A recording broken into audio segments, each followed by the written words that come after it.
Tu voulais qu'il t'écoute, mais t'as jamais fermé ta bouche. Tu voulais parler, tu voulais être écouté, tu voulais qu'il comprenne, qu'il réponde, qu'il reste là.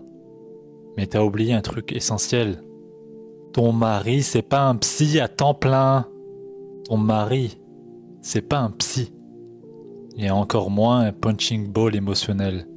Tu viens le voir quand t'es fatigué. Tu viens le voir quand t'es stressé. Juste pour lui faire part de toutes ses inquiétudes dans ta vie. Juste pour lui faire ressentir ce que tu ressens dans le moment présent. Et au final, tu l'as vidé. Discussion à rallonge, reproche non-stop, demande, rappel, soupir, silence tendu. T'as fait pleuvoir tes attentes, mais t'as jamais essuyé les siennes. Maintenant, il se tait. Peut-être qu'il fuit, peut-être qu'il s'est refermé, mais toi, tu cries à l'abandon. Non, non, t'as juste jamais su voir sa fatigue. Allah a dit dans le Coran, dans la sourate 30, le verset 20 et 21. Dans le verset 20, Allah parle de signes. Et il continue dans le verset 21. Et c'en est un autre que d'avoir créé de vous et pour vous des épouses, afin que vous trouviez auprès d'elles votre quiétude, et d'avoir suscité entre elles et vous affection et tendresse. En vérité, il y a en cela des signes, certains pour ceux qui raisonnent. Mais où est la tranquillité? Où est la quiétude quand tu le harcèles pour combler tes propres insécurités?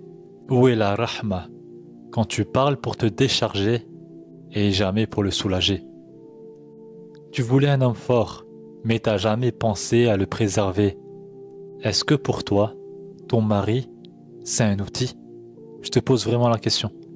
Est-ce que pour toi, ton mari, c'est un outil? Est-ce que tu l'as remercié pour ce qu'il faisait tous les jours? C'est quand la dernière fois que tu l'as remercié? Tu le remercies quand il t'écoute?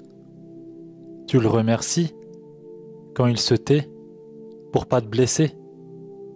Tu le remercies quand il encaisse jour après jour pour maintenir la paix dans la famille, dans votre couple?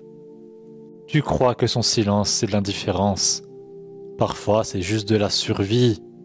Il se tait parce que parler avec toi, c'est marcher sur des braises, c'est marcher sur des œufs. Tu l'as vidé et maintenant tu cries au silence. Pose-toi la vraie question. Est-ce qu'il y a encore un espace pour respirer? Ou tu l'as bouffé avec tes attentes? Tu veux qu'il t'écoute? Mais est-ce que tu sais fermer ta bouche pour écouter son silence? Est-ce que tu sais poser des questions sans attaquer? Est-ce que tu sais rester douce, même quand t'es blessé? Parce qu'un homme, quand il ne se sent plus en sécurité avec toi, il ne parle plus. Tu l'as tellement sollicité, tellement poussé, tellement vidé, que maintenant tu parles à un mur. Mais c'est pas un mur de pierre, c'est un mur de protection contre toi. Allah t'a donné la parole, pas pour déverser, pas pour tout déverser, mais pour apaiser,